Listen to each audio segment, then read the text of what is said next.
no longer here with us, and we're trying to avoid. Ashlee's mother says she never would have expected that less than a week later, her daughter would be dead. 64,000 black women are missing in America. Black women and girls are missing in America right now. So it's amazing that you will play a role. If you're going to play that role, it should... Y'all, this is not just another tragic headline. This is the kind of story that makes your stomach drop the deeper you look into it. Because what you're about to hear doesn't line up. This was supposed to be a celebration, a birthday, an engagement, a soft life moment the internet couldn't stop obsessing over. Luxury trips, designer, everything, a millionaire fiancé, a woman who looked like she had finally won. And then just hours later, she was gone. No warning, and clear explanation. Just silence, confusion, and a story that started changing the moment people began asking questions. And here's where it gets even more disturbing. Before any of this happened, Hughley had already said something chilling. He warned that thousands of black women go missing unnoticed, unheard, and that ignorance isn't just dangerous, it's deadly. Now, ask yourself this. What happens when that warning turns into reality? What happens when a perfect life starts cracking and what's underneath doesn't match what we were shown? Because behind the filters, behind the captions, behind the fairy tale, there are whispers of arguments, delays, missing details, and a timeline that just doesn't make sense. So the real question isn't just what happened. It's this. Were we all watching a dream? Or a setup for something much darker? 64,000 black women are missing in America. Black women and girls are missing in America right now. Black women die of breast cancer at a higher rate than virtually anybody else. They're denied medical employment because of biases. They're the most educated segment in society. What makes this story even harder to process is how perfect everything looked right before it all collapsed. Because if you scroll back, just hours before everything went dark, Ashlee Jenae looked like she was living a life most people only dream about. Private trips, ocean views, a luxury settings that didn't look rented. They looked permanent. A fiancé who, from the outside, seemed powerful, connected, untouchable. And every single post carried the same message without even saying it out loud. I made it. I'm safe. I've won. Zanzibar wasn't just a vacation. IT was positioned like a milestone moment. Engagement, birthday, celebration, all wrapped into one timeline. But here's where the tone shifts. Because behind those curated moments, something wasn't sitting right. Not publicly. Not yet. But enough tension was building underneath that it would only take one moment for everything to break. And homeboy was at my birthday dinner. Yeah. Mm-hmm. They were at my birthday dinner. And I invited Ashlee the last 2 years to my birthday dinner. So this year I made it a point to get on the phone. Like, yo, this is the year. What's up? You gonna make it? And suddenly, what looked like a power couple dynamic starts to feel different. Because when people who've seen these patterns before speak on it, they don't focus on the luxury. They focus on the imbalance, on the pressure, and on the unspoken expectations that come with relationships built too fast, too publicly, too perfectly. And then comes the moment that changes everything. An argument. Not just a disagreement, but something intense enough that, according to reports, the situation escalated to the point where the hotel had to step in. Separate villas, distance, silence. That's not normal for a couple that was just celebrating love hours earlier. And then the timeline fractures. Because what happens next doesn't match the image we were shown. Hours pass. No clear updates, and urgency made public. Until suddenly, she's found unresponsive. Hospital, confusion, and then confirmation. Gone. And just like that, the perfect life narrative shatters into something unrecognizable. Officially, it's labeled one way. But when you start lining up the details, it stops feeling simple. Because this wasn't just a random day. This was a day that was supposed to represent happiness, commitment, a future being locked in. So how does a story go from celebration to tragedy in a matter of hours? And why do some of the details feel delayed? Because people started noticing things that didn't sit right. Timing gaps, incomplete communication, details that seem to surface slowly instead of all at once. And then another clip resurfaces that makes everything even more uncomfortable to watch. Let's put that on the floor. Number one, Ashlee would never harm herself. Ashlee was beautiful, happy, talented, hardworking. She had no reason to. I was just... Because now, people aren't just looking at what happened that night. They're going back, rewatching, reanalyzing, trying to understand who she really was beyond the polished posts. And that's when the narrative starts splitting into two completely different versions. The woman the internet saw, and the version people are now questioning. Which is exactly where this story stops being just tragic, and starts becoming something much more unsettling. Because when a life looks too perfect, and the ending comes too suddenly, you have to ask, was this ever real to begin with, or were we all just watching an illusion unravel in real time? And this is where everything takes a darker turn, because what was already a confusing timeline suddenly becomes something much bigger. Not clearer, more chaotic. Because while authorities are trying to keep the narrative simple, the internet is doing the exact opposite.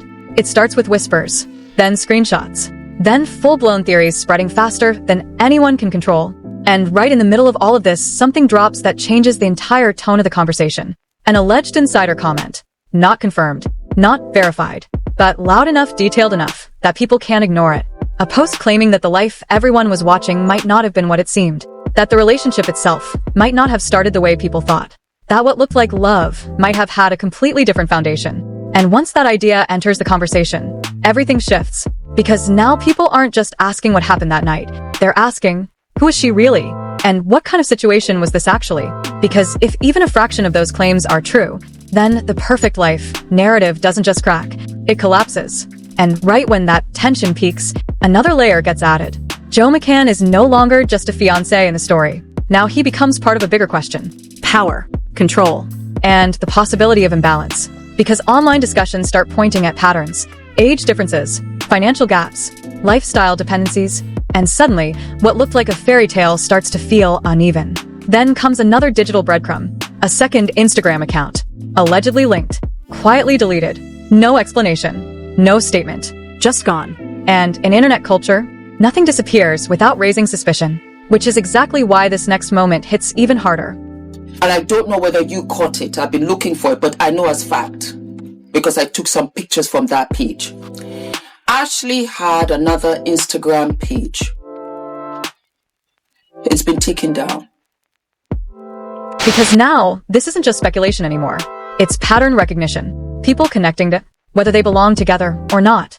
And that's where things get dangerous. Because once a narrative forms online, it doesn't slow down. It accelerates. And then comes the warning. Free direction, not just one direction. Which means that as we are going to expose Joe for who and what he is. And that warning changes how you look at everything. Because now the question isn't just about her. It's about the system around her. Social media, perception, the pressure to maintain an image, even when reality is falling apart behind the scenes.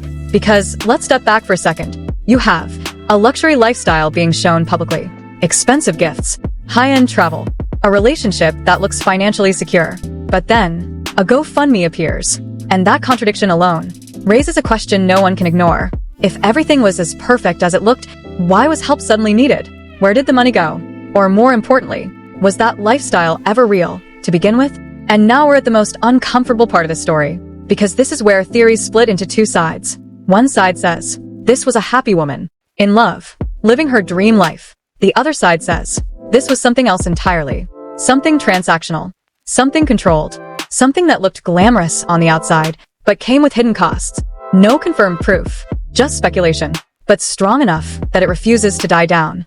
And through all of this, one thing remains unchanged. The timeline, the argument, the separation, the delay, the unanswered gaps. Because no matter what version people choose to believe, those details are still there, and they still don't fully make sense. Which brings everything back to the same haunting question. How does a woman go from celebrating her life to losing it in just a few hours?